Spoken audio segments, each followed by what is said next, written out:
Fala, fera! Agora, ao vivo e em bom som para todo o Brasil, diretamente aqui do QG Trilha do Enem. O que é que a gente vai falar hoje?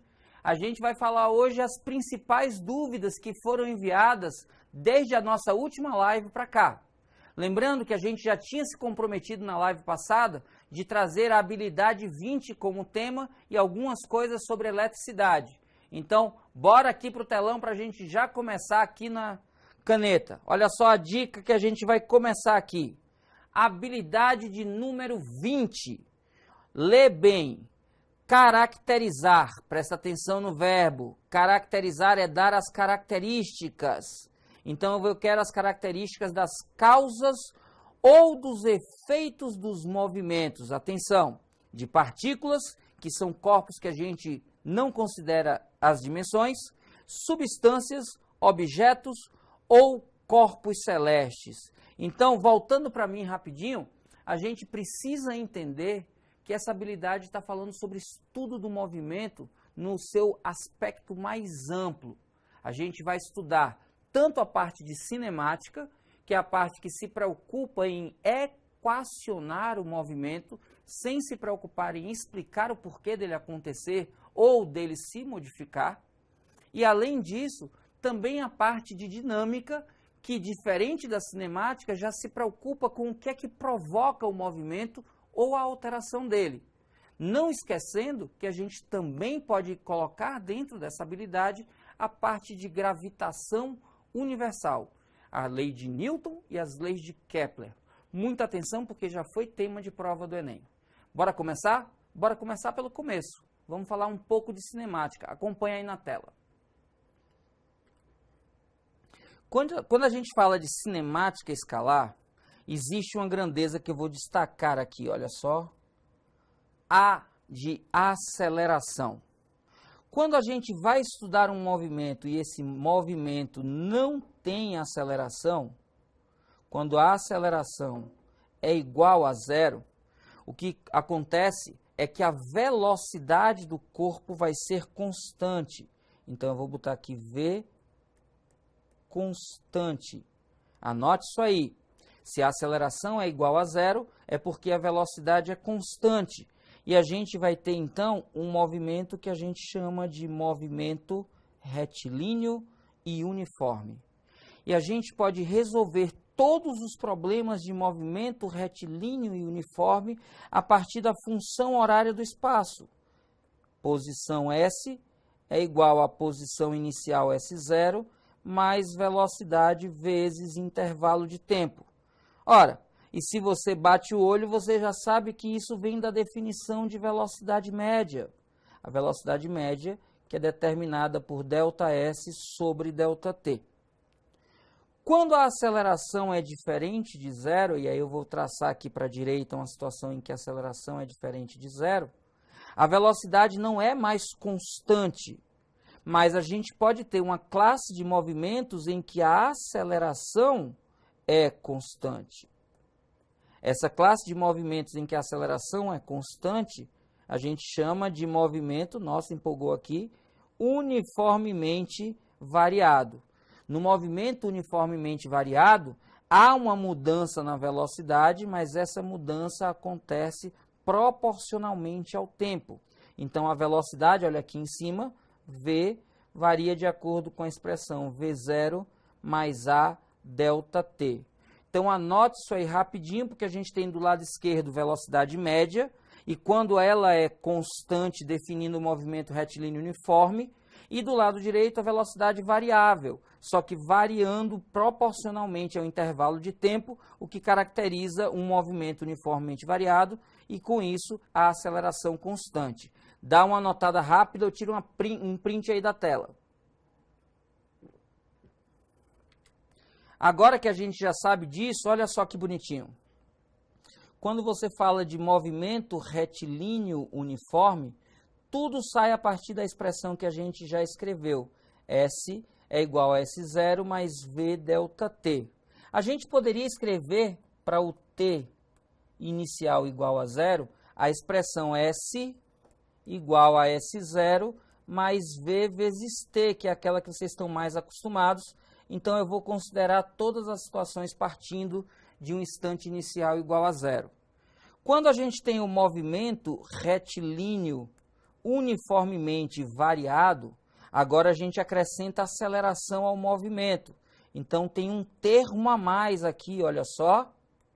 A gente tem a expressão completa da posição em função do tempo, que é S igual a S0 mais V0t mais A sobre 2t ao quadrado. Essa é a função horária da posição. Percebendo aqui que o t está ao quadrado e a aceleração está dividida aqui por 2. Como t está ao quadrado, essa função é do segundo grau, a representação gráfica é um arco de parábola. A velocidade em função do tempo é dada por v igual a v0 mais a vezes t, considerando aqui t0 inicial igual a zero. Então, quando a velocidade é calculada dessa forma, perceba que o t aqui está elevado à primeira potência. Então, o gráfico da velocidade é um gráfico de uma função do primeiro grau. A velocidade vai variar de acordo com o tempo por uma função do primeiro grau. Perceba que nas duas expressões, o tempo aparece como variável livre. Aí você diz, Ives, é por isso que as funções são ditas horárias? Sim. Essas duas que aí estão separadas são funções horárias, porque depende do valor do tempo. Mas, Ives, e quando não é dado tempo? Aí você vem comigo para olhar aqui num close comigo. Olha só. Quando não é dado tempo, quando não é pedido tempo, não perca o seu tempo. O que é que você faz? Usa a equação de Torricelli. De novo. Se não é dado tempo, nem é pedido tempo, não perca tempo. Use a equação de Torricelli. Volta aqui para ver no quadro como é que ela é. A equação de Torricelli é dada por v ao quadrado, a velocidade final ao quadrado, é igual a velocidade inicial ao quadrado, mais 2 vezes o valor da aceleração, vezes o valor do deslocamento. Lembrando que deslocamento é a diferença entre a posição final e a posição inicial. Perceba que a gente tem apenas 4 fórmulas, olha só, primeira fórmula do movimento retilíneo uniforme, e as outras 3, olha elas aqui, do movimento uniformemente variado. Apenas com essas 4 fórmulas você resolve toda a parte de cinemática escalar, inclusive lançamentos verticais e tudo mais que você precisa para movimento retilíneo. Basta dominar essas 4 expressões. Bora ver exemplos exatamente como cai no Enem? Olha só. Primeiro deles. Para quem não sabe, a sigla PPL quer dizer privado de liberdade. Então, o Enem PPL é o Enem para as pessoas que estão presas, para os presidiários. São as pessoas privadas de liberdade que também ganham o direito de concorrer a vagas através de uma prova que é feita e aplicada exclusivamente para eles, utilizando a mesma metodologia e o mesmo banco de questões, nem mais fácil, nem mais difícil. Por que eu trouxe uma questão PPL? Porque ela provavelmente não foi apresentada para você ainda, e aí você vê como poderia ter caído na prova. Olha só, o sonar é um equipamento eletrônico que permite a localização de objetos e a medida de distâncias no fundo do mar, pela emissão de sinais sônicos e ultrassônicos e a recepção dos respectivos ecos. Vou destacar aqui a palavra eco. O fenômeno do eco corresponde à reflexão de uma onda sonora por um objeto, a qual, atenção, a qual. Então ele não está falando do objeto, senão seria o qual. Está falando da onda. A onda é o que ele está se referindo. A qual, no caso a onda, volta ao receptor pouco tempo depois de o som ser emitido. No caso do ser humano, o ouvido é capaz de distinguir sons separados por, no mínimo, 0,1 segundo. Atenção e cuidado. Esse tempo, esse intervalo de tempo, é chamado de persistência auditiva. é o tempo que o cérebro consegue processar a informação que chega no tímpano separada de outra informação igual. Se dois sons iguais chegam ao nosso ouvido no intervalo menor do que 0,1 segundo, o cérebro não entende que são dois sons, e sim um som que sofre um reforço ou que sofre um alongamento, que a gente chama de reverberação. O famoso som de banheiro. Sabe quando você liga para o seu amigo e aí o seu amigo está no banheiro fazendo o número 2 e ainda assim te atende? E aí quando você escuta ele falando, dá um som esquisito da voz, aquilo ali o pessoal chama de eco, mas na verdade é reverberação. Se fosse eco, você escutaria as palavras separadamente, mente, uma depois da outra. Aí olha só, isso tudo que a gente leu é chamado na prova do Enem de texto motivador. Eu vou colocar aqui, ó, texto motivador, TM. A partir do último parágrafo, antes das alternativas, elas estão aqui, olha só, destacando as alternativas. O último parágrafo contém o que a gente chama de comando da questão. Então, é esse parágrafo que eu estou destacando aqui agora. Esse parágrafo é chamado de comando da questão. Não por acaso, porque ele vai dizer exatamente aquilo que é preciso que você faça. Então, se a gente chamar o texto motivador de 1, o comando da questão de 2 e as alternativas de 3, 1, texto motivador, 2, comando da questão, 3, as alternativas. Anote aí, dica de ouro para a prova. Uma das grandes dificuldades na prova do Enem, olha para mim agora, é a administração do tempo. Muitas pessoas deixam de resolver questões porque não conseguem sequer chegar nelas durante o tempo da prova. Então, olha bem no fundo dos meus olhos agora, vê só. Comece lendo o comando da questão. De novo, comece lendo o comando da questão. Por quê? Muito simples. Porque quando você lê o comando da questão e vai para o texto motivador, você já sabe o que procurar no texto motivador. Então, a sua leitura é muito mais eficiente.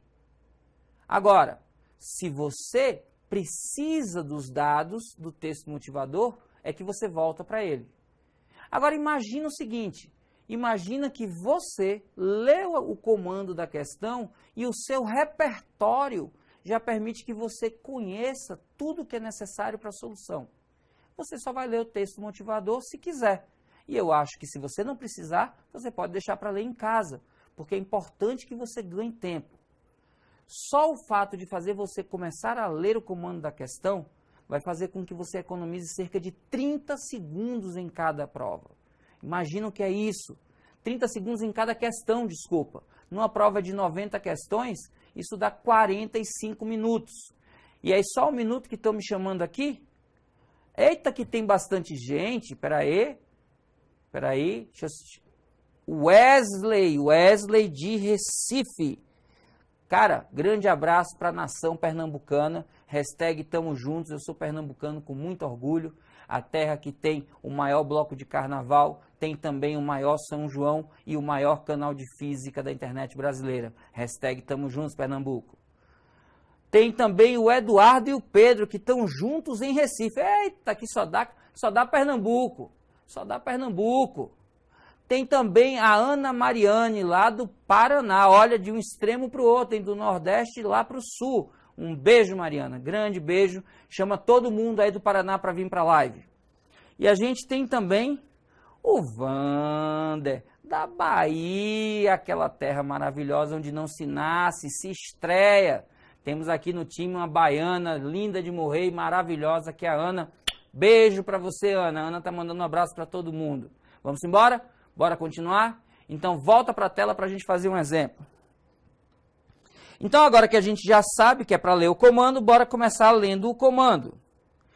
Considerando uma condição em que a velocidade do som no ar é de 340 metros por segundo, qual é, olha só, a distância mínima a que uma pessoa deve estar de um anteparo refletor para que se possa distinguir o eco do som emitido. Olha lá o que é que ele quer saber: distância mínima para escutar o eco. Para isso ele te deu velocidade. Além de velocidade, ele te deu uma informação de tempo. Opa! E a velocidade do som no ar, ele está considerando uma velocidade constante. Volta para a tela anterior, vê só. Mais uma tela. Se a velocidade é constante, a gente resolve tudo por movimento retilíneo e uniforme. Tanto pode usar aqui embaixo, olha ela, ou ir para a definição direta de velocidade, ΔS igual a ΔT. Tranquilo? Aí, é só jogar na fórmula? Não. Acompanha. Imagina que esse aqui sou eu. Sim, é mais ou menos isso. Imagina que aqui está um anteparo. Imagina que eu faço um "fala fera", tranquilo? E aí o som se propaga a partir da minha boca em todas as direções, inclusive na que vai colidir com o anteparo. Ora, para que eu escute o eco, é preciso que esse som seja rebatido pelo anteparo e volte para mim. E aí, olha só, meu ouvido aqui para escutar isso. Isso significa que eu vou ter dois percursos, uma distância d na ida, mais uma distância d na volta. Então, eu vou ter que percorrer 2d com que velocidade? Com a velocidade do som. Ora, se a gente faz que a velocidade do som, v, pode ser calculada como ΔS sobre ΔT, e aí a gente diz que a velocidade do som é de 340 metros, e a distância efetivamente percorrida é de 2d, falta para a gente apenas uma coisa: quem é o intervalo de tempo? Ora, mas ele já disse para a gente que o intervalo de tempo mínimo que a gente precisa para escutar o eco é de 0,1 segundo. Então, para que eu escute o eco, o tempo de ir da minha boca para o anteparo e voltar do anteparo para o meu ouvido tem que ser pelo menos de 0,1. Matou? Agora é só resolver essa pequena expressão matemática. E aí a gente tem aqui uma igualdade com uma fração. Pegando o denominador que está do lado direito, ele passa multiplicando. E eu tenho aqui no cantinho 2D é igual a 0,1 vezes 340. Quando eu multiplico que tem uma casa decimal, eu posso simplificar uma casa decimal. E fica então 1 vezes 34, que é 34. Como 2 vezes D é igual a 34, eu posso calcular que D é igual a 34 dividido por 2. Então, eu tenho que D é igual a 17 metros. Quando a gente volta para as alternativas, está logo de cara aqui, ó, letra A. A de aprovação, fera. Aprovação que é seu destino. Acompanhe a gente aqui no Trilha do Enem e garanta a sua aprovação. Ainda mais se você exercitar antes com a gente, com a mesma metodologia da prova. Como? Fácil. trilhadoenem.com.br. Se inscreva e você já participa direto do simulado que vai acontecer agora no dia 22. Mais do que isso, recebe a tua nota direto. Depois que você faz a prova, já tem o gabarito. Você recebe dicas para poder estudar aquilo que você não acertou e mais, um mapa de possibilidades de curso que aquela nota te daria acesso. Vê que incrível. E o que é mais legal? Tudo de graça. www.trilhadoenem.com.br. E o pessoal já está me chamando aqui de novo. Temos perguntas!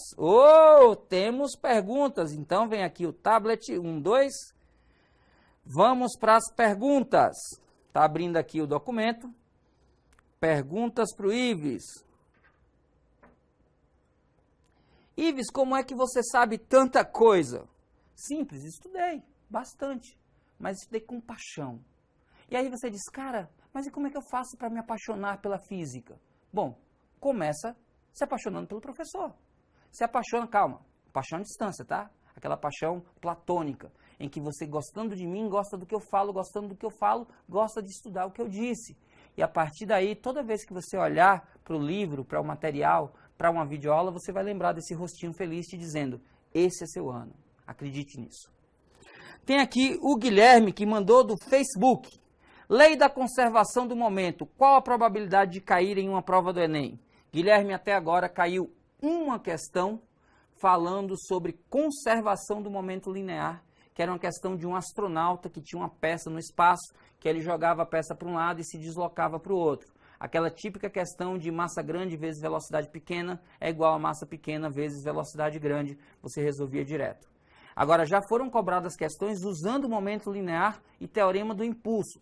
Principalmente atenção em questões que envolvam teorema do impulso, medindo a variação da quantidade de movimento a partir do impulso da força resultante. Questões que podem envolver cinto de segurança, airbags. Airbag já foi cobrado. Então fique atento e cuidado com isso, tá, Guilherme? Tem aqui o Maicon. O Maicon fez pelo YouTube. Como cinemática pode cair no Enem? Maicon, é o que a gente está falando exatamente agora. Acabamos de resolver uma questão e vamos resolver mais outra. A Adriane falou, movimento circular tem possibilidade de cair na prova desse ano? Mariane, possibilidade tem. Se você disser, é grande a possibilidade, eu diria, é média, não é grande.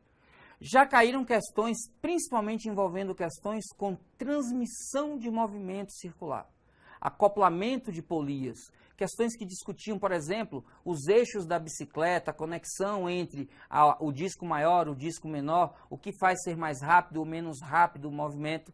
Teve uma questão que caiu também sobre um cortador de carne, em que você tinha 3 polias e um motor. Então, a parte de transmissão de movimento circular vale a pena dar uma conferida. Caíram outros temas, mas esse foi o que mais foi cobrado até agora sobre o movimento circular. A Carla disse, professor, fala um pouco sobre os tipos de lançamento. Carla, aqui em close comigo. Carla, a gente tem principalmente os lançamentos verticais, que eles estão na linha radial, ou seja, na mesma linha do raio da Terra. São as linhas onde estão atuando os campos gravitacionais na linha radial do planeta. A gente tem os lançamentos horizontais, que são lançamentos que são tangentes à curvatura do planeta, formam 90 graus com a gravidade. E tem as oblíquos, os lançamentos oblíquos. O segredo é toda vez você decompor a velocidade do lançamento oblíquo para estudar os dois movimentos. Na vertical, um movimento retilíneo e uniformemente variado, e na horizontal, sempre um movimento retilíneo e uniforme, considerando que a gente está desconsiderando a resistência do ar. Então, na vertical, teremos lançamentos que são tratados com movimento uniformemente variado, que a gente acabou de falar. Na horizontal, teremos um movimento que é retilíneo e uniforme, que a gente também acabou de falar. Todo o segredo é esse, decompor o vetor velocidade para estudar o movimento na horizontal uniforme e o movimento na vertical uniformemente variado. Tranquilo? A gente tem aqui... Professor, você pode fazer um exemplo de questão que pode cair na prova sobre cinemática? Essa pergunta veio diretamente do site agora. Olha só, hein? Você acabou de entrar, já deixou seu recado e já chegou aqui, ó. E eu acho que você, quando estava digitando, eu estava começando a resolver. Então, a gente acabou de resolver uma questão que caiu na prova PPL e vai resolver mais uma questão sobre cinemática. Então, fica atento. Como é que a eletrostática pode cair? Bom, a eletrostática pode cair principalmente falando sobre campo elétrico, sobre força elétrica ou potencial elétrico. Mas a gente vai ter um momento aqui nas lives para falar diretamente sobre isso. Essa veio do site, quentíssima agora também. E aí a gente tem mais um monte de pergunta. E aí uma delas é interessante, porque é da Idelfina, que mandou pelo Facebook. Qual a diferença entre o choque térmico e o choque elétrico? Bom, choque elétrico é o nome que a gente dá à passagem de corrente elétrica por um organismo vivo, um organismo biológico. Por nós, por exemplo, por mim. Eu toquei lá, tomei um choquinho. O que é que acontece?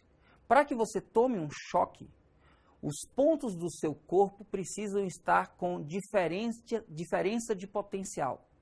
Então, se, por exemplo, você toca num fio desencapado e está com o pé conectado na terra, seu pé está num potencial zero e aqui no fio você pode estar em 110, 220, 127, 240, vai depender da rede elétrica onde você está tocando. E aí, como tem uma diferença de potencial, uma corrente elétrica vai se estabelecer a partir do seu corpo. E o efeito da passagem da corrente elétrica é o que a gente chama de choque elétrico. O choque térmico é uma terminologia que é mais usada fora da ciência do que na própria ciência. A gente fala de choque térmico sempre que há um encontro de dois corpos com grandes diferenças de temperatura. A gente diz que tem um grande gradiente de temperatura. Para o nosso corpo nem precisa ser tão grande.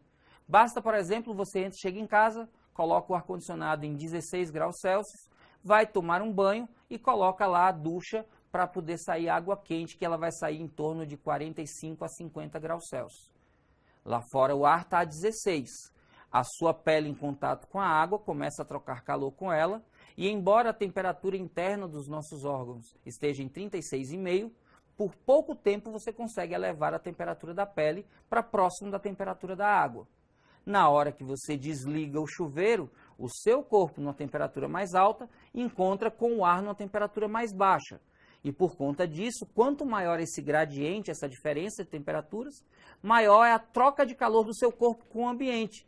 Que aí você vai ter aquele impacto de que frio, é esse impacto aí, essa diferença de temperatura que vai fazer em você um monte de reações musculares, é o que a gente chama de choque térmico. Mas a gente tem dois corpos que se encontram com uma grande diferença de temperaturas. Tranquilo? E aí só mais uma para a gente voltar para aqui, para as nossas resoluções das questões, para a gente não perder o foco, para a gente terminar o conteúdo de questões. Olha só. O Leonardo, lá pelo Facebook, disse o seguinte: qual é a causa que faz uma máquina térmica ter rendimento inferior a 100%? Leonardo, essa pergunta é muito importante. Ela é tão importante que ela está relacionada a uma das leis fundamentais da termodinâmica, a segunda lei da termodinâmica. A segunda lei da termodinâmica diz que uma máquina trabalhando em ciclos jamais consegue transformar integralmente, ou seja, 100% da energia térmica recebida em trabalho útil. E aí a sua pergunta é, por que que isso acontece? E aí eu te respondo, Léo, tranquilamente. Porque para uma máquina térmica funcionar em ciclos, ela precisa receber um fluido operante, normalmente vapor aquecido. Esse fluido operante vai impulsionar a máquina para girar. E quando a máquina gira, ela está transformando parte da energia recebida em energia mecânica. Esse vapor que se expandiu quando aqueceu, gira a máquina térmica, transformando energia térmica em energia de movimento, que é energia mecânica. Contudo, para que a máquina continue nos seus ciclos de movimento, é preciso expelir o vapor que entrou. Então, o fluido operante chega na máquina, transforma a energia térmica em cinética e sai da máquina. Quando ele sai da máquina, ele transporta parte da energia. Então, a energia que o gás tem quando chega, o vapor tem quando chega, parte se transforma em mecânica e parte vai embora com o fluido expelido. Uau, tem sirenes para avisar que a aula está rodando. Que legal, se vazou o som, aqui na frente está passando uma comitiva dizendo que esse é seu ano, fera. Que vamos juntos, que você vai ter sucesso. Tranquilo, Léo? Então é muito simples de lembrar. A máquina térmica precisa de uma entrada e de uma saída. Então, parte da energia que entra, sai também. E é por isso que nunca tem 100% de energia transformada. Ok? Vamos voltar então aqui para a tela para fazer mais uma questão de cinemática. Para quem não anotou, a questão passada deu letra A, 17. E vamos para mais uma, agora já sabendo da manha, hein? Olha aqui, alternativas, terceiro. Olha aqui, último parágrafo antes das alternativas, segundo, que é o comando da questão. E todo o resto, olha aqui, número 1, que é o texto motivador. Qual é a dica? Comece sempre lendo o comando da questão. Supondo que as condições de trânsito sejam favoráveis para que o veículo da empresa ande continuamente, grifa isso o tempo todo, continuamente, na velocidade máxima que é permitida, qual será o tempo, olha qual é a pergunta, necessário, olha a unidade, em horas, para a realização da entrega. Então veja que ele falou em velocidade máxima, eu tenho que olhar quais são as velocidades ou qual é a velocidade máxima, e ele quer saber tempo. Então ele está relacionando velocidade com tempo. Bora então ler agora sabendo o que a gente está procurando. Uma empresa de transporte precisa efetuar a entrega de uma encomenda o mais breve possível. Para tanto, a equipe de logística analisa o trajeto desde a empresa até o local da entrega, mais ou menos como fazem os aplicativos de deslocamento que são utilizados tanto por taxistas como por outras empresas como Uber e Cabify. Ele verifica que o trajeto apresenta 2 trechos, opa, tem 2 trechos, atenção a isso, de distâncias diferentes e velocidades máximas, opa, velocidade máxima é importante, a gente precisa dessa informação, diferentes. No primeiro trecho, a velocidade máxima, anote aí, é 80 km por hora e a distância a ser percorrida é de 80 km. Vou passar aqui e já vou anotar. A velocidade 1 máxima é de 80 km por hora e o trecho tem uma distância, olha só, um deslocamento, que eu vou chamar de deslocamento 1, de 80 km. Olha só. Se você tem uma velocidade V1 de 80 km por hora, isso quer dizer que, em média, você percorre 80 km em 1 hora. Se você vai percorrer 80 km, quanto tempo você vai precisar para isso?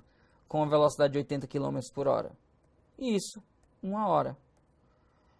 Aí, fazendo de cabeça assim, eu fico pensando que precisa ser gênio. Faz escrevendo? Tá bom. V é ΔS sobre ΔT. V é 80 km por hora. ΔS é 80 km. ΔT vai ser igual a quanto? Qual é o número que divide 80 para que ele resulte em 80? Fácil, né? O tempo tem que ser 1. 80 dividido por 1 é igual a 80. Então, a gente já sabe que o tempo 1 é de 80 km. Desculpa, é de 1 hora. Mas ele fala mais, ele diz que a distância percorrida é de 80 km com velocidade 80 e que no segundo trecho, cujo comprimento é de 60 km por hora, a velocidade máxima permitida é de 120 km por hora. Olha que fácil. Ele está dizendo que a segunda velocidade, V2, é de 120 km por hora. E dizendo que o deslocamento 2 é de 60 km. A velocidade é 120 km por hora, o deslocamento é de 60 km.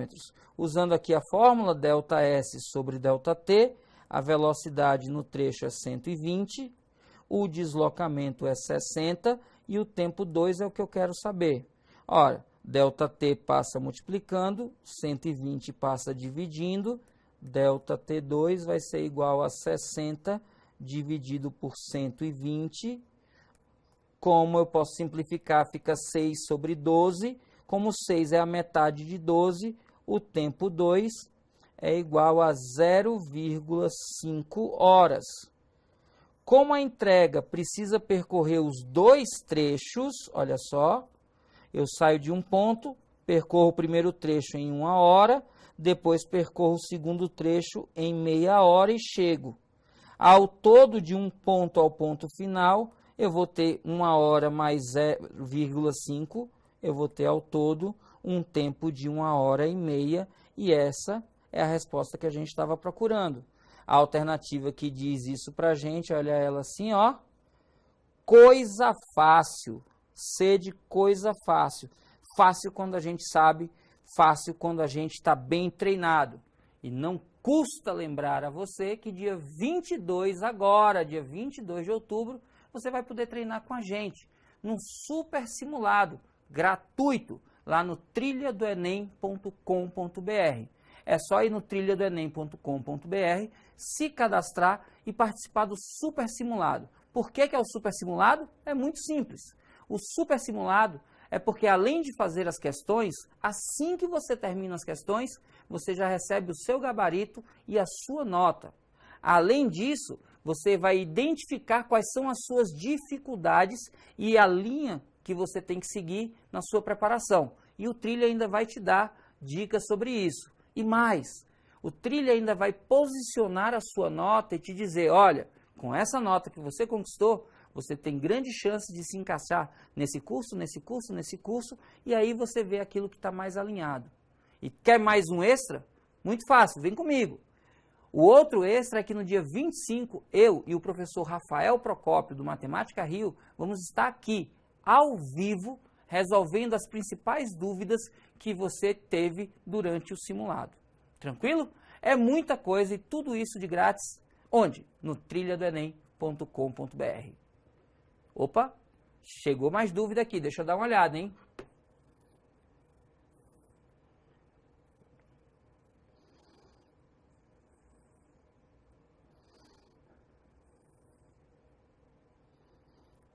Chegou essa, eu acho que é diretamente do site, dizendo o que é transformação isobárica, isocórica e isovolumétrica. A palavra iso significa igualdade. Tanto que você tem, por exemplo, um triângulo que é isósceles. O iso quer dizer que tem lados que têm mesma medida. Quando a gente fala de isonomia, a gente está tratando de situações onde pessoas que têm cargos semelhantes têm que receber por esses cargos valores também semelhantes. Quando a gente trata de algo que é iso na física, a gente está falando de alguma coisa que é igual. Quando, em particular, a gente fala de isobárica, isobárica é uma transformação gasosa que acontece com pressão constante. Iso é igual, bárico é pressão. Então, quando você fala de uma transformação isobárica, você está tendo uma transformação em que o valor da pressão não muda. Isocórica, em particular, é uma transformação em que o volume é constante. Isso mesmo. Isocórica e isovolumétrica são transformações idênticas, só muda o nome. Isocórico ou isovolumétrico significam a mesma coisa, volume constante. Cuidado, hein? Às vezes no texto aparece alguma coisa do tipo que o gás está confinado num recipiente rígido. Se o recipiente é rígido, ele está querendo dizer para você que não tem mudança de volume, que é uma transformação isocórica ou isovolumétrica. Ainda no conjunto das transformações iso, a gente tem a transformação isotérmica. Mas aí está na cara, né? Transformação isotérmica é aquela transformação com temperatura constante. Tranquilo? Deixa eu ver se tem mais alguma coisa, mais algum abraço. Opa!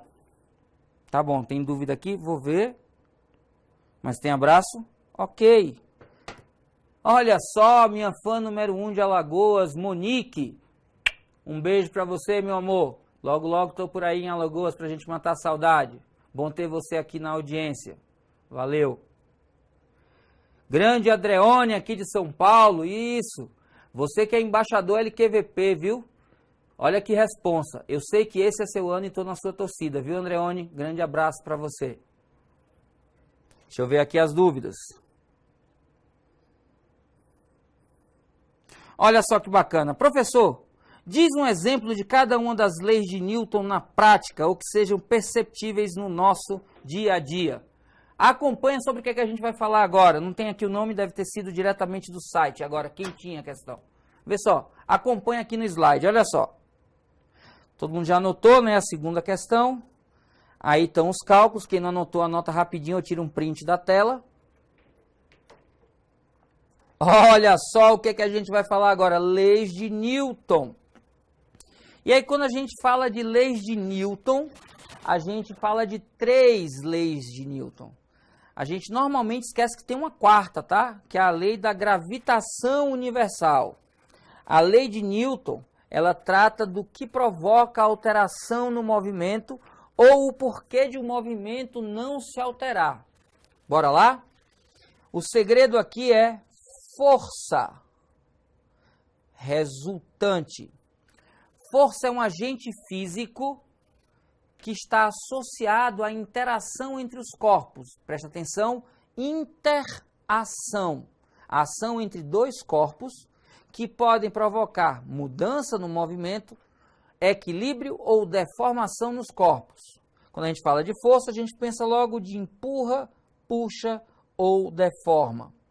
Quando essa força resultante, e aí resultante em física é sempre resultado da soma, quando a gente fala de uma força resultante igual a zero, a gente diz que o corpo ou está livre da ação de forças, ou que as forças se equilibram no corpo.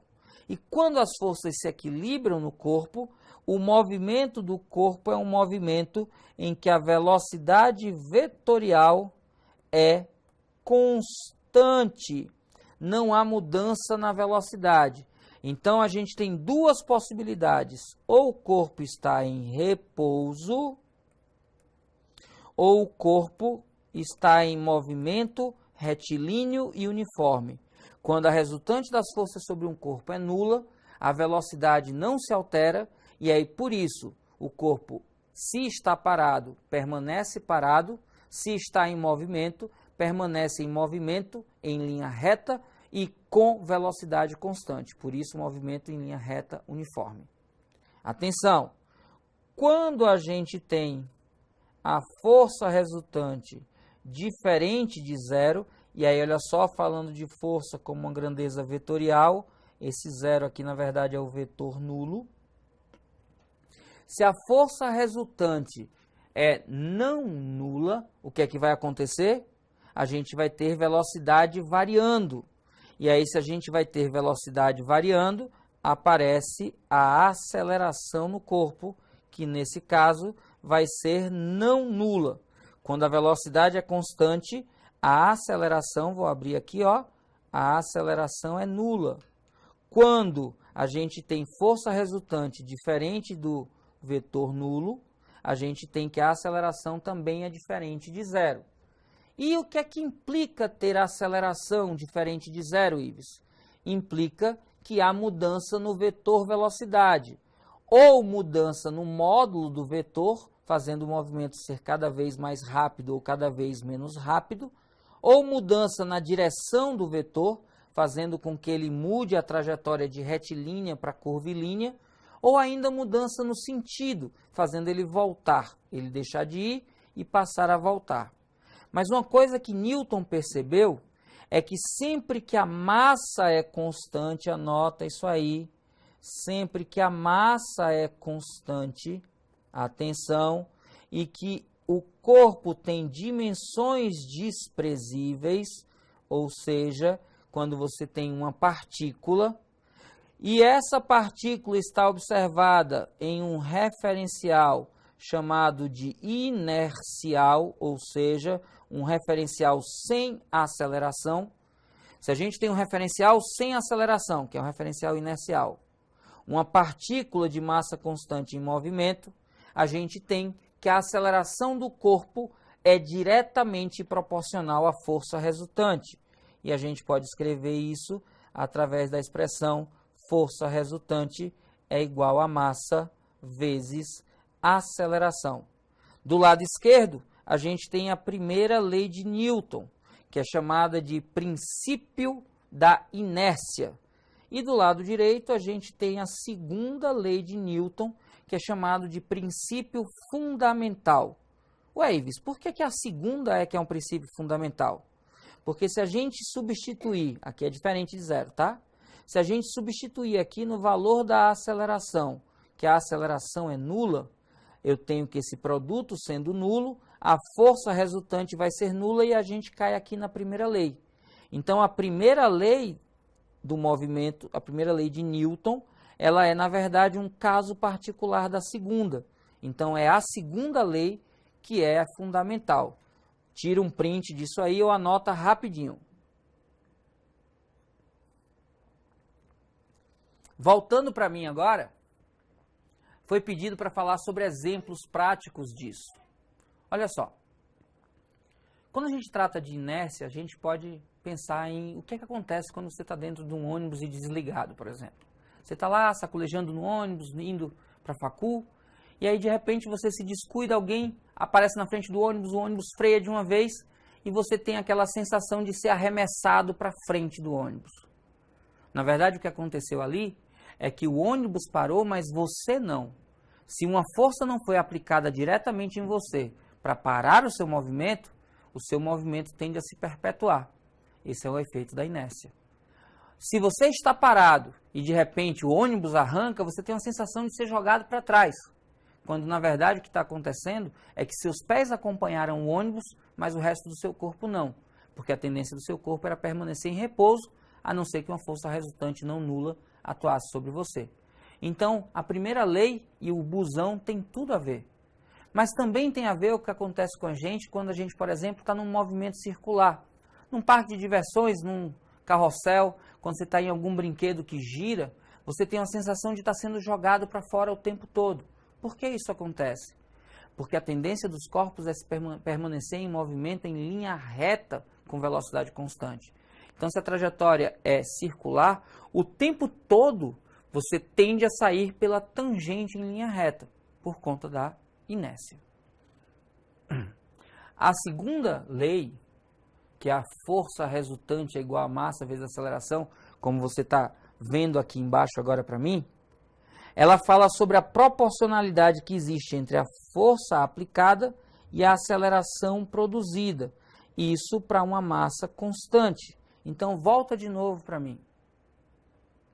Imagina que você vai arremessar uma pedra usando um estilingue. Quando você usa um estilingue, você estica uma borracha ou uma corda elástica, e ao esticar essa borracha e essa corda elástica, você vai fazer com que uma força elástica atue sobre a pedra. Quanto mais esticado vai estar o estilingue, maior é a força inicial que é aplicada sobre a pedra. E aí o que é que acontece com a pedra? Quanto mais esticado está o estilingue, mais rápido eu consigo arremessar essa pedra, porque maior vai ser a aceleração produzida sobre o corpo. Se eu estico pouco, eu aplico uma força menor, produzo uma aceleração menor. Se eu estico mais, eu produzo uma força maior e com isso uma aceleração maior no corpo. A relação entre a força que é aplicada e a aceleração que é adquirida é governada pela segunda lei de Newton, em que para uma mesma massa, a força e a aceleração são proporcionais. Newton também estudou colisões. E aí quando você vai estudar aquelas colisões elásticas e inelásticas, você ali tem um teorema importantíssimo, que é o teorema do impulso da força resultante, que diz que o impulso da força resultante é responsável por medir a variação da quantidade de movimento quando ela acontece. Isso dá origem à segunda lei de Newton.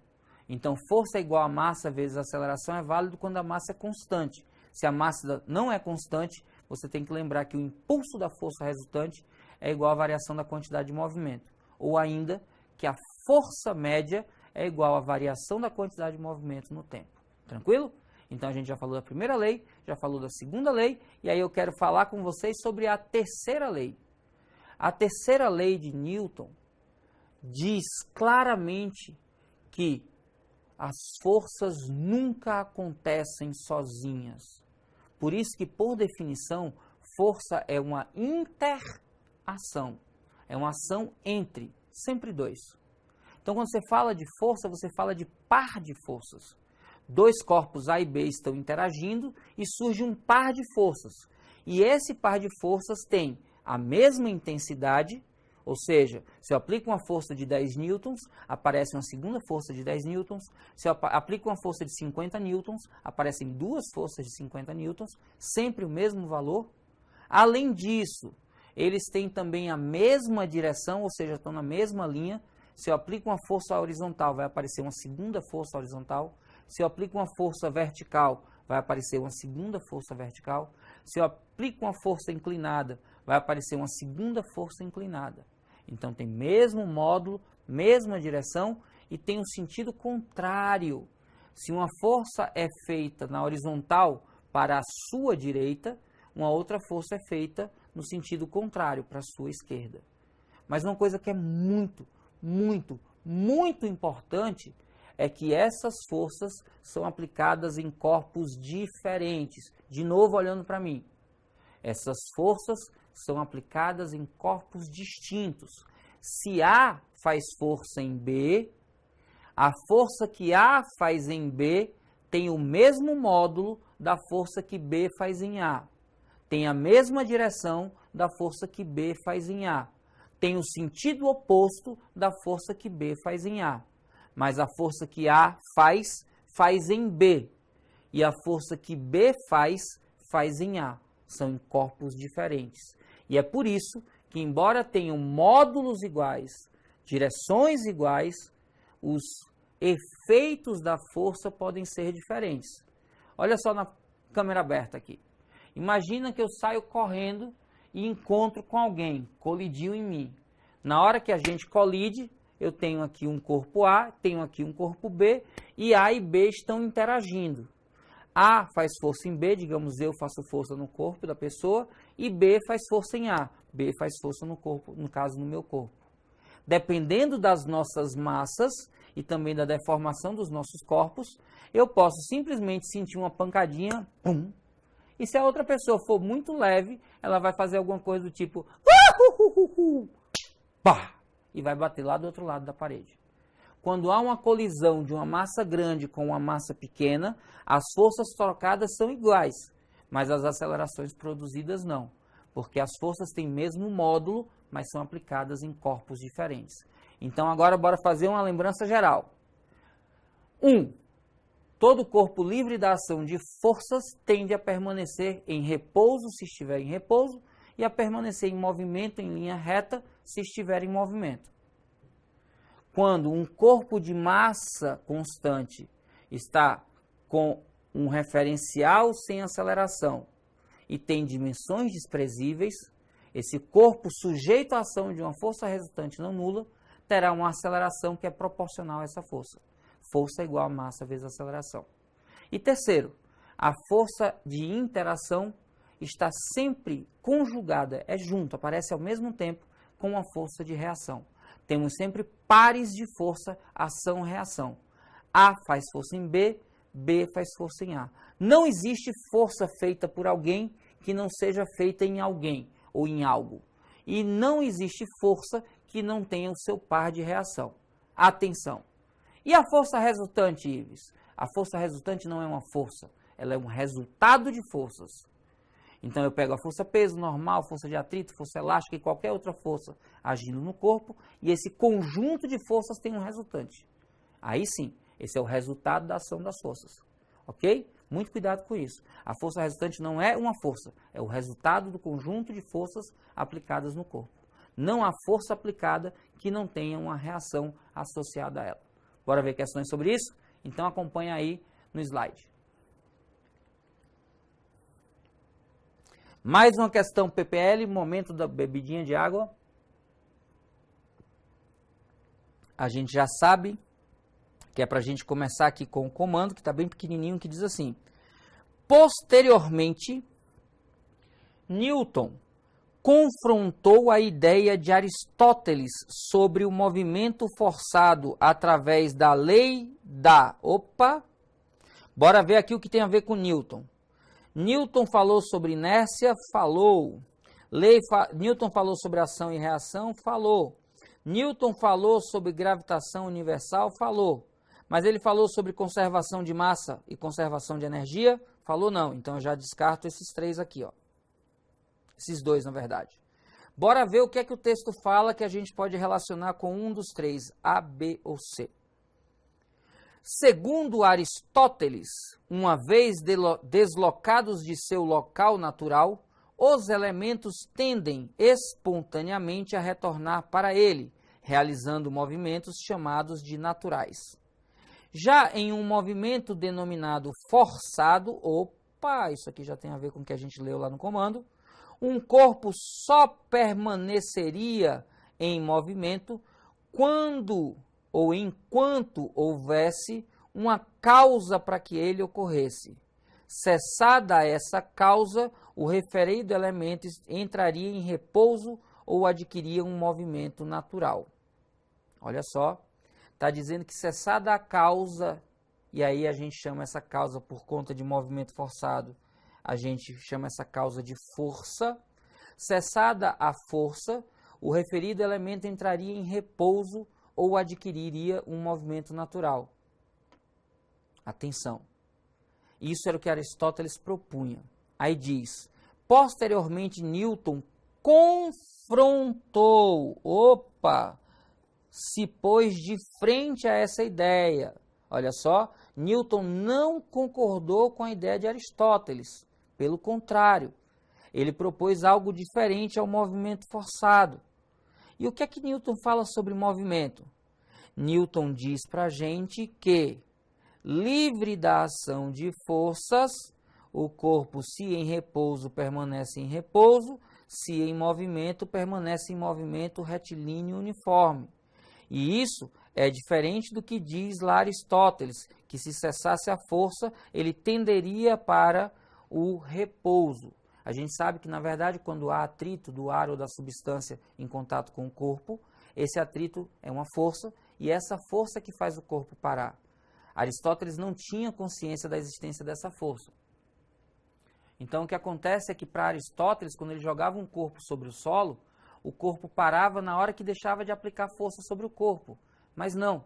O que a gente sabe hoje é que o corpo para exatamente porque existe uma força que se opõe ao movimento, que é uma força de resistência, ou do ar ou do atrito.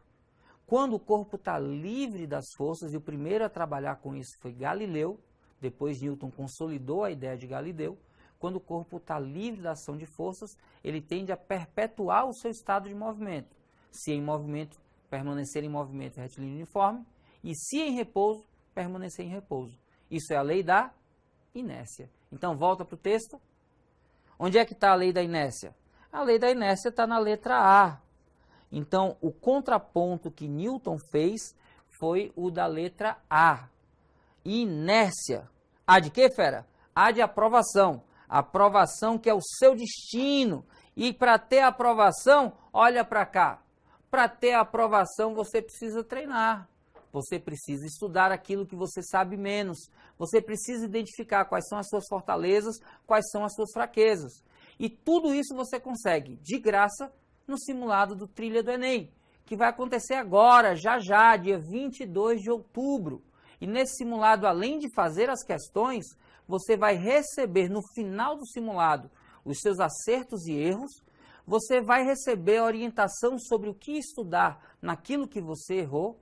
Mais do que isso, você recebe a sua nota e vai aplicar para saber onde essa nota conquistaria vaga nos diversos cursos apresentados no SISU. Então, vê que joia! Tudo isso de graça. O simulado, essas dicas para corrigir os seus erros, essa sua nota e o posicionamento. E mais, se você está cadastrado e faz o simulado, você ainda vai receber de dica exclusiva, física e matemática, resoluções para você. A gente vai estar dia 25 resolvendo aqui as questões que você sentiu dúvida e mandou lá no Trilha do Enem. Bacana? Então volta para cá para a gente fazer mais uma questão sobre leis de Newton.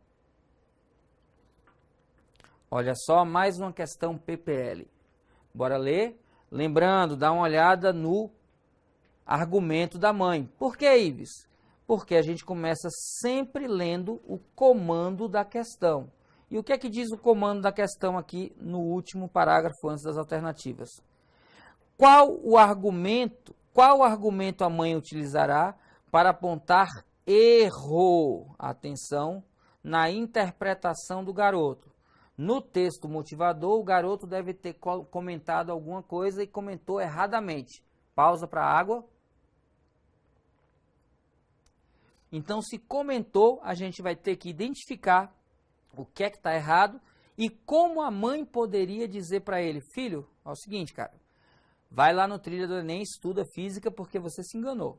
Pega as dicas lá do professor Ives Urquiza, porque você tá, como diz meu amigo Rafael, está bugado. Bora ler. Durante uma faxina, a mãe pediu que o filho a ajudasse, deslocando um móvel para mudá-lo de lugar. Para escapar da tarefa, o filho, faltou aí botar preguiçoso, disse ter aprendido na escola que não poderia puxar o móvel, pois a terceira lei de Newton define que se puxar o móvel puxará igualmente de volta, e assim não conseguirá exercer uma força que possa colocá-lo em movimento. Vem para mim. Filho, você sabe muito bem que isso não foi o que você aprendeu na escola, né? Você está só jogando aí o velho caô em cima da sua mãezinha, que está precisando de ajuda. Ela já não botou você, miserável, para varrer a casa e passar pano, porque ela quer que você estude. Aí vem você e joga um caô horroroso desse na sua mãe. Como é que você vem dizer que você não pode aplicar uma força, porque Newton diz que uma força gera uma força oposta e aí não tem mudança de movimento? Fala sério, se fosse verdade, nada saía do lugar, nada mudava de movimento, nada acontecia. Porque o tempo todo a gente está aplicando força. Na hora que eu vou andar, eu piso no chão, empurro o chão me empurra de volta, é por isso que eu ando. Na hora que eu vou suspender alguma coisa, sim, essa coisa faz um esforço sobre mim. Mas eu consigo deslocar a coisa porque eu aplico uma força na coisa e a coisa aplica uma força em mim. Essas forças não se anulam. O para-ação e reação acontecem em corpos diferentes e por isso eles não se anulam. Eu torço que sua mãe esteja também assistindo aqui a live da Trilha do Enem e ela também pode se inscrever lá no trilhadoenem.com.br para mandar sua dúvida. Olha, meu filho falou esse caô para mim, o que é que eu digo para ele? O que é que você diz? Acompanha na tela. Qual o argumento que a mãe vai usar para apontar o erro? Na letra A diz: a força de ação é aquela exercida pelo garoto. A gente não define quem é ação, quem é reação, porque as duas forças acontecem simultaneamente. Então, não é essa a argumentação adequada. Pula a letra A. Letra A, não. A força resultante sobre o móvel é sempre nula. Fala sério, mamãe, se fosse sempre nula, aí o seu garotão estava certo. É o oposto disso. As forças de ação e reação nunca anulam uma a outra. As forças que o chão exerce, na verdade deveria ser exercem sobre o garoto, se anulam? Não. A força que o chão faz sobre o garoto não se anulam necessariamente. Não é por isso que você vai argumentar com ele. A força de ação é um pouco maior que a força de reação? Não. Nocivos, porque essa violência. Porque a terceira lei de Newton diz que ação e reação têm mesmos módulos. Então, tem módulos iguais. Sobrou o quê? Olha só, letra E. O par de forças de ação e reação não atuam em um mesmo corpo. Por exemplo, meu filhinho querido, eu vou pegar um chinelo e dar-lhe uma chinelada para você deixar de ser preguiçoso. E você vai ver que o chinelo faz uma força em você, enquanto você faz uma força no chinelo. Elas não atuam no mesmo corpo e é por isso, miserável, que você vai arrastar esse móvel agora para ajudar sua mãe na letra E de eita poxa que o professor ficou virado agora. Pois é, fera. Então não venha com papinho de usar a lei de Newton corrompida para não fazer trabalho em casa, não. Par de ação e reação nunca anula, porque são aplicados em corpos distintos. Ação e reação acontecem simultaneamente, com o mesmo módulo, direção, sentidos opostos e aplicadas em corpos diferentes. Tranquilo? E aí, manda mais uma dúvida? Está no Facebook? Já curtiu? Já compartilhou? Faz isso agora. Aproveita e escreve de onde você está falando. Manda um abraço e um beijo para mim. Está no YouTube? Legal. Já está inscrito no canal? Então inscreva-se. Dá like no vídeo. Coloca um comentário que eu vou responder agora. Está aqui o tablet. Vou tomar uma aguinha, porque eu falo sem parar e a garganta fica seca. Então o tempo de eu tomar água é o tempo de você mandar a dúvida. Vai aí. Vou pegar aqui.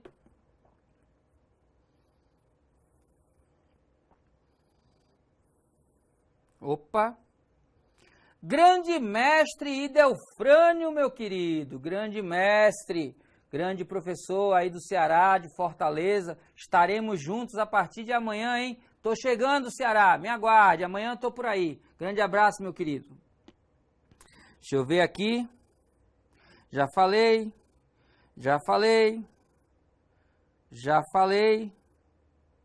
Opa! Olha só, o Leonardo aqui no Facebook diz o seguinte: Qual é a diferença da atuação do calor latente e sensível em um corpo e suas moléculas? Como, por exemplo, esses calores podem estar relacionados no dia a dia.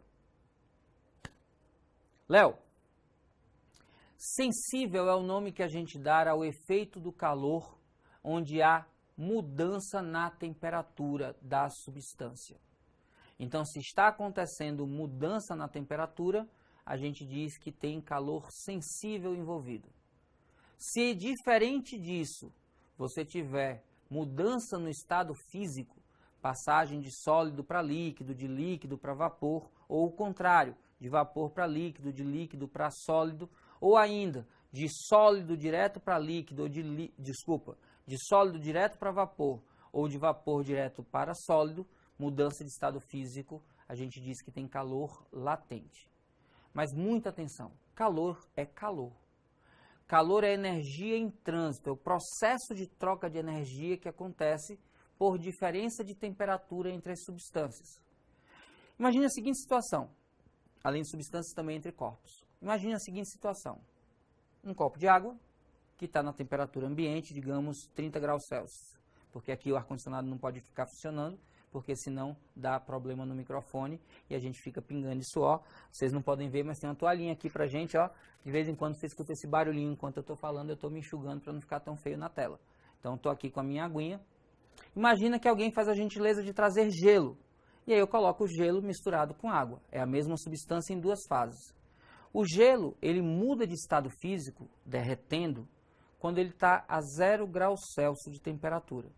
Na hora que eu coloco ele em contato com a água líquida, a água troca calor com o gelo e, a partir do gelo tendo 0 graus Celsius de temperatura, o gelo começa a derreter. Só que a água não muda de estado físico enquanto isso acontece. A água líquida permanece líquida, só que ela vai se tornando cada vez mais fria. A temperatura vai ficando cada vez menor. Então, olha só. Água, gelo. Como a temperatura da água é maior, ela fornece energia para o gelo e o gelo com o tempo começa a derreter para se transformar também em água. O calor que sai da água para o gelo faz com que a energia da água diminua e por isso diminui a temperatura. Então eu posso dizer que o calor para a água teve um efeito sensível. Mas esse mesmo calor ao chegar no gelo provoca no gelo uma mudança de estado físico. Então, eu posso dizer que o efeito é latente. Aí você me pergunta, Ives, esse calor que saiu da água para o gelo, é calor sensível ou latente? Aí eu digo, esse calor é calor. O efeito deste calor para a água é mudança de temperatura. Para o gelo, mudança de estado físico. Então, se eu estiver me referindo à água e o calor, aí para a água o calor tem efeito sensível. Se eu estiver me referindo ao gelo e ao calor, para o gelo, esse calor tem efeito latente. Então, quando eu falo de latente ou sensível, eu preciso entender o que é que está acontecendo com a substância. Se mudando de temperatura sensível, para calcular a quantidade de calor, M vezes C vezes ΔT, onde M é a massa da substância, C é o calor específico sensível e ΔT é a variação de temperatura. Se o calor está produzindo no corpo uma mudança no estado físico, aí eu calculo a quantidade de calor por M vezes L, onde M é a massa que se transforma da substância e L é uma grandeza chamada calor latente de transformação. Calor específico latente de transformação. Tranquilo? Então, sensível, mudança de temperatura, latente, mudança de estado físico. E já que eu falei tanto de água, um brinde a vocês e a sua aprovação. Eu vou tomar um golinho mais e vou voltar para a gente falar da terceira parte da gente. Quer mandar um abraço, essa é a boa hora, que o pessoal me comunica. Deixa eu dar uma conferida, temos ainda 22 minutos de live, vamos nessa.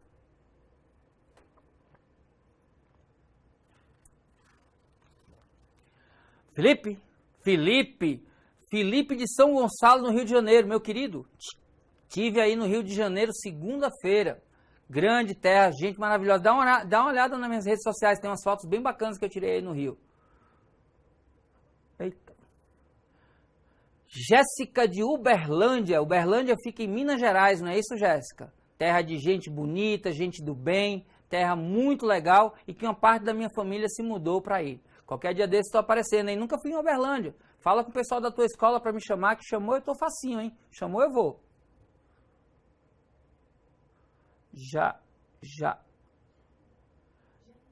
Jane. É o Jane de... Ah, Jane, a baiana linda. Ah, Jane, que baiana. Mais uma baiana aqui com a gente. Me passaram que é uma baiana linda. Já vi que deve ter alguém aqui que conhece você. Então, Jane, abraço, beijo e muita axé para você. Vamos juntos? Próxima fase? Dá uma olhada aí na tela. A habilidade de número 5 é uma das mais cobradas na prova do Enem. Ela fala sobre dimensionar. Por favor, presta muita atenção a esse verbo.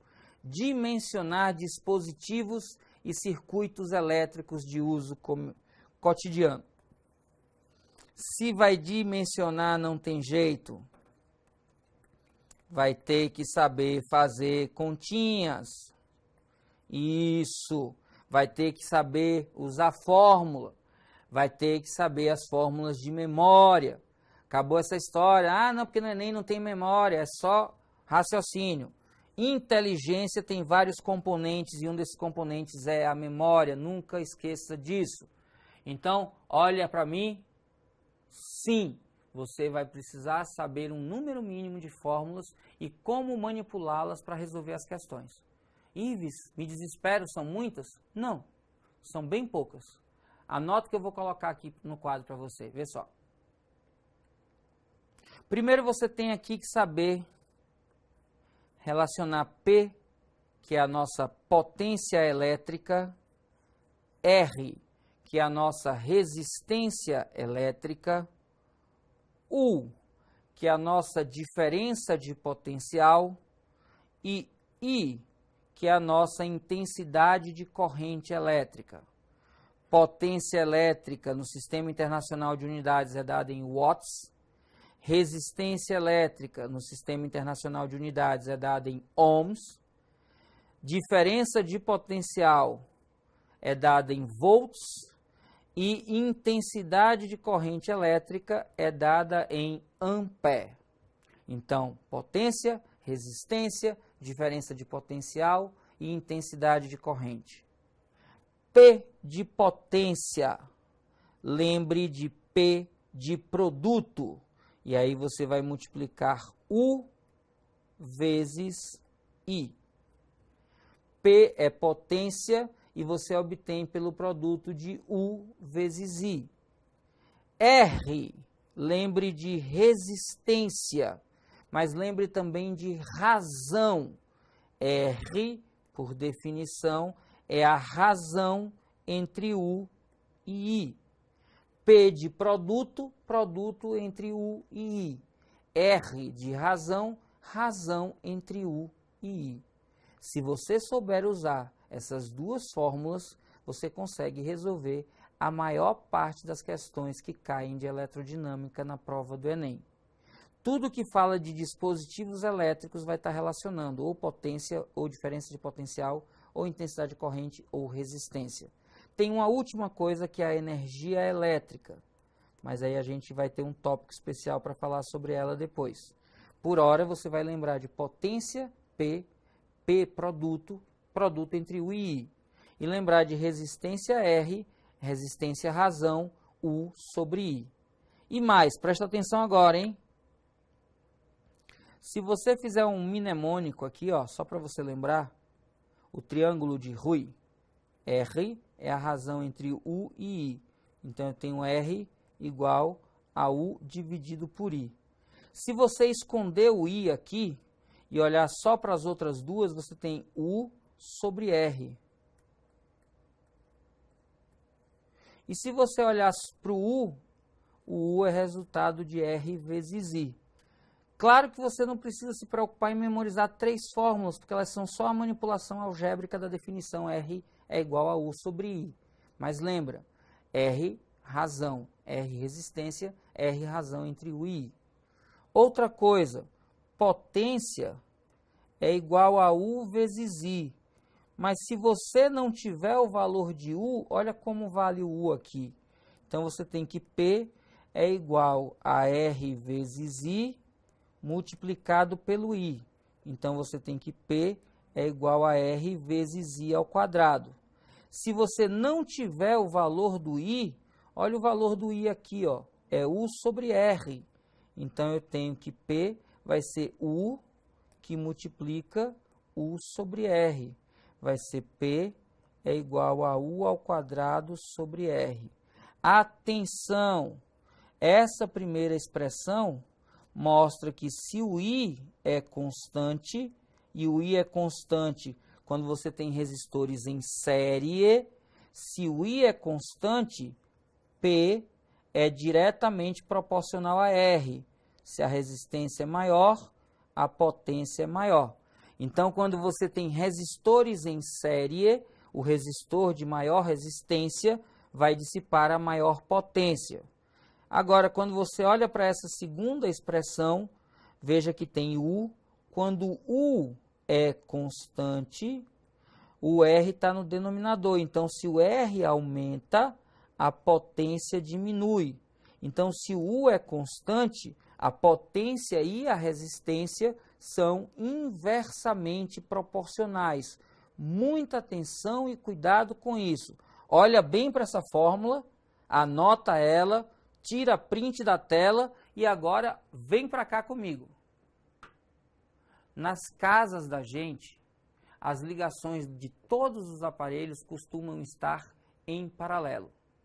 Cada uma das tomadas apresenta a mesma diferença de potencial, porque todas elas estão em paralelo. Todas as lâmpadas conectadas estão sob a mesma DDP, porque estão conectadas em paralelo. O chuveiro elétrico é um aparelho que muda a resistência quando você muda naquela pecinha que escolhe inverno ou verão. Mas lá dentro você muda a resistência, mas ela continua sobre a mesma diferença de potencial. Então, em todas essas situações em que a DDP é constante, quanto maior for a resistência, menor é a potência. Então, ligadas na mesma DDP, a resistência maior dissipa menor potência. Então, uma lâmpada incandescente tem o brilho dependendo da resistência elétrica. Mais resistência, menos brilho. Se a lâmpada é incandescente, quanto menor for a resistência, inverso, maior será o brilho.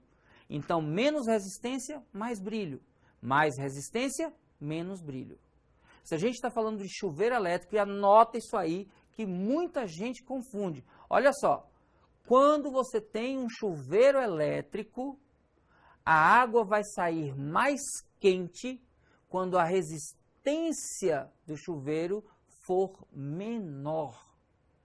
Quanto menor a resistência do chuveiro elétrico, conectado na mesma tomada, na mesma DDP, quanto menor a resistência do chuveiro, mais quente vai sair a água.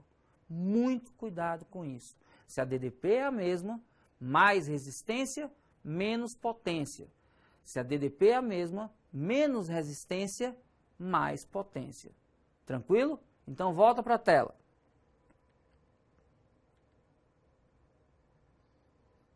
A gente já anotou isso aí tudo, anota por favor de novo para mim. Olha só essa questão.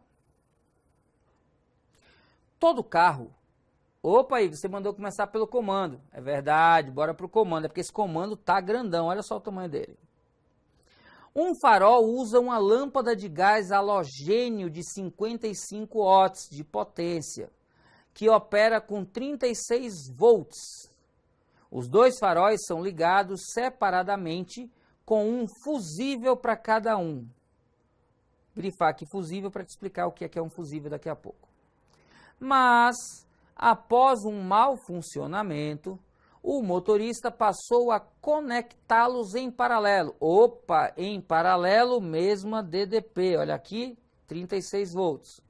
Usando apenas um fusível para proteger as duas lâmpadas, os dois faróis. Isso é muito importante. Dessa forma, admitindo que a fiação suporte a carga dos dois faróis, o menor valor do fusível adequado para a proteção desse novo circuito é, Olha só que coisa bacana. Ele falou da potência do farol, da DDP do farol e quer falar de fusível, quer que você calcule o menor fusível. Daria até para resolver essa questão sem ler o que é que está no texto do motivador. Mas bora só olhar. Todo carro possui uma caixa de fusíveis que são utilizados para a proteção de circuitos. Os fusíveis são constituídos de um material de baixo ponto de fusão, como o estanho, por exemplo, e se fundem, ou seja, derretem, quando percorridos por uma corrente maior do que aquela que são capazes de suportar. O quadro a seguir mostra uma série de fusíveis e os valores de correntes suportadas por eles. Olha aí o quadro. Está dizendo que o fusível azul suporta 1,5, ou seja, o máximo de corrente que passa por ele é 1,5. Amarelo no máximo 2,5 ampere. Laranja no máximo 5. Preto 7,5 e vermelho no máximo 10 ampere. Isso significa, e anote isso porque isso é o mais relevante agora, isso significa que a corrente no aparelho ou nos aparelhos tem que ser menor ou, no limite, podem ser iguais à corrente limitada pelo fusível, que a gente chama de corrente nominal.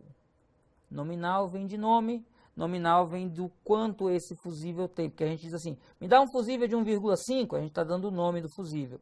O que a gente está dizendo é que a máxima corrente que passa por ele é de 1,5 ampere. Me dá um fusível de 10, eu estou dizendo que a máxima corrente que passa por ele é de 10 ampere. Então, o aparelho ou os aparelhos tem que, no máximo, ter corrente igual à nominal do fusível. Se ultrapassa, pum, o fusível derrete e abre o circuito. E a gente sabe que tem dois faróis. Então, eu vou ter a potência igual a 55, só que multiplicado por 2, porque são dois faróis. Então, a gente tem uma potência de 110 watts. E elas estão ligadas com a mesma DDP, olha só. Mesma DDP, 36 volts. E agora a pergunta de ouro. Os aparelhos estão ligados na forma I ou na forma OU? Volta para mim. Como assim I ou OU, Ives? Aparelhos ligados na forma I são aqueles aparelhos que estão funcionando ao mesmo tempo, que funcionam juntos, concomitantemente. Olha que palavra bonita para você que está na redação. Que funciona ao mesmo tempo. Que é exatamente o que está acontecendo. O farol 1 e o farol 2 estão juntos. E se eles estão juntos, a gente vai usar a seguinte expressão. Volta para mim. Olha só. Eles estão funcionando juntos, então a corrente que passa no aparelho é muito simples.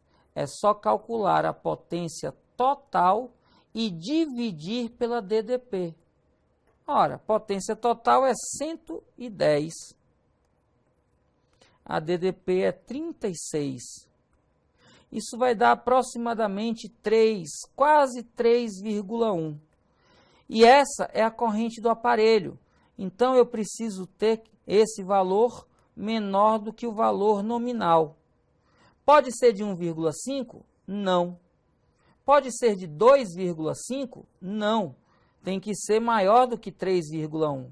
Então, pode ser de 5, pode ser de 7,5 e pode ser de 10. Volta para o comando. Lá no finalzinho, desta forma, admitindo que a fiação suporte a carga dos dois faróis, o menor valor de fusível, volta para cá, pode ser o de 5, o de 7,5 e o de 10. Quem é o menor? O menor é o laranja. Então, a alternativa correta, letra C. Letra C de coisa fácil. Fácil quando a gente está sabendo. Fácil quando a gente estuda da forma correta. Fácil quando a gente encontra apoio. E aí, olha para mim de novo. Onde é que a gente vai ter todas as orientações para corrigir aquelas últimas dúvidas? Para nessa reta final, meter força, meter bronca naquilo que você mais tem dificuldade? Fácil. Na trilha do Enem.com.br. Fazendo o nosso simulado, que agora é dia 22, você vai descobrir aquilo que você ainda precisa melhorar vai receber dicas de estudo sobre isso que precisa melhorar, acompanha quanto tiraria na sua prova, onde essa nota poderia ser aplicada, em quais cursos você teria sucesso. E ainda tem a mim e ao professor Rafael Procópio, o desbugador da matemática, aqui ao vivo no dia 25, corrigindo a prova. Então a gente está chegando ao fim, tem mais ou menos uns 5, 6 minutos, e eu queria aproveitar esse tempo para bater um papo com vocês. Se você tiver alguma dúvida, manda agora, no Facebook, no YouTube ou na trilha do Enem. Agora, que o pessoal vai me passar agora aqui.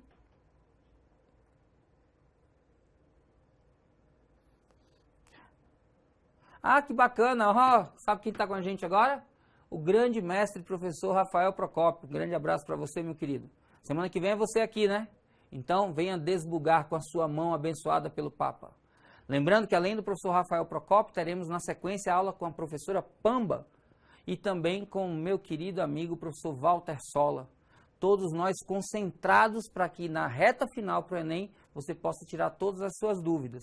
E se você tem dúvida, já sabe, manda para a gente através do trilhadoenem.com.br. Cadastre lá suas dúvidas e a gente vai estar aqui para resolvê-las com você. Ok? Então, se você não mandou uma dúvida agora, eu resolvo a última questão com você rapidinho. Vem para cá.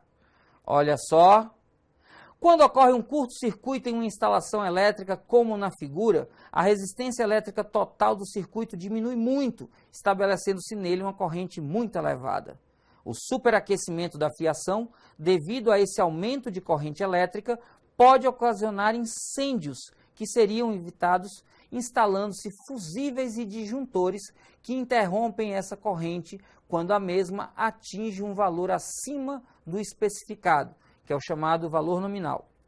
Suponha que um chuveiro instalado em uma rede elétrica de 110 volts em uma residência possui 3 posições de regulagem. A posição verão com 2.100 watts, a posição primavera com 2.400 watts e a posição inverno com 3.200 watts. Deseja-se que o chuveiro funcione em qualquer uma das 3 posições de regulagem, sem que haja riscos de incêndio. Qual deve ser o valor mínimo, olha aí, adequado para o disjuntor? Meu querido, minha querida, toda vez que você vai resolver questão de fusível ou disjuntor, você tem que ter em mente que I do aparelho ou dos aparelhos tem que ser sempre menor ou, no limite, igual ao I nominal, que é quanto é o nome do fusível ou o nome do disjuntor, que é a corrente máxima que pode passar pelo circuito. E aí, de novo, você tem I ou. Volta para mim. I ou de novo. I é quando estão juntos funcionando ao mesmo tempo. Ou é quando você alterna, quando você usa uma coisa ou outra coisa. Quando você usa uma potência ou outra potência, que é exatamente o que acontece no chuveiro. Você vai usar ou inverno, ou verão, ou primavera. Então, usando ou, olha na tela de novo, rapidinho. Quando a gente usa o ou, o cálculo da corrente vai ser assim, ó. Potência máxima sobre a DDP. No caso, a potência máxima é 3.200 watts. Voltando só para você conferir, ó, 2.100, 2.400, 3.200. E a DDP é de 110. Simplificando isso aqui, confere, vai dar aproximadamente 29,1. E isso tem que ser menor do que a corrente nominal. Se tem que ser menor, pode ser menor do que 40, ok. É menor do que 30, ok. Não é menor do que 25, não é menor do que 23, não é menor do que 22. Como eu quero o valor mínimo entre 40 e 30, a resposta é B. B de boazinha, B de tranquila, B de caramba, como passa rápido quando a gente está se divertindo. A gente está indo para os momentos finais e como é momento final, é momento de lembrar você que toda semana aqui a gente está fazendo uma live com algum professor que você já escolheu na internet como seu fiel parceiro. Então, toda semana, marque na sua agenda, venha para a live do Trilha do Enem. Lembrando que a gente está aqui para tirar as suas dúvidas e você precisa simplesmente cadastrá-las no trilhadoenem.com.br para que a gente receba e faça essa aula para você. Além disso, a gente está com um super simulado no dia 22, onde você vai fazer as questões, receber os resultados, dicas para aquilo que você errou, para estudar e não errar mais, e ainda a nota que você teria e como usar essa nota para conquistar sua vaga. E ainda mais, no dia 25, eu e o professor Rafael Procópio aqui com vocês. Então, mais uma vez, um grande prazer dividir esse tempo, agradecer o Trilha do Enem e dar aquele grande tchau para você, chamando para a gente encerrar a vinheta. Lembre, inscreva-se em www.trilhadoenem.com.br. Até a próxima.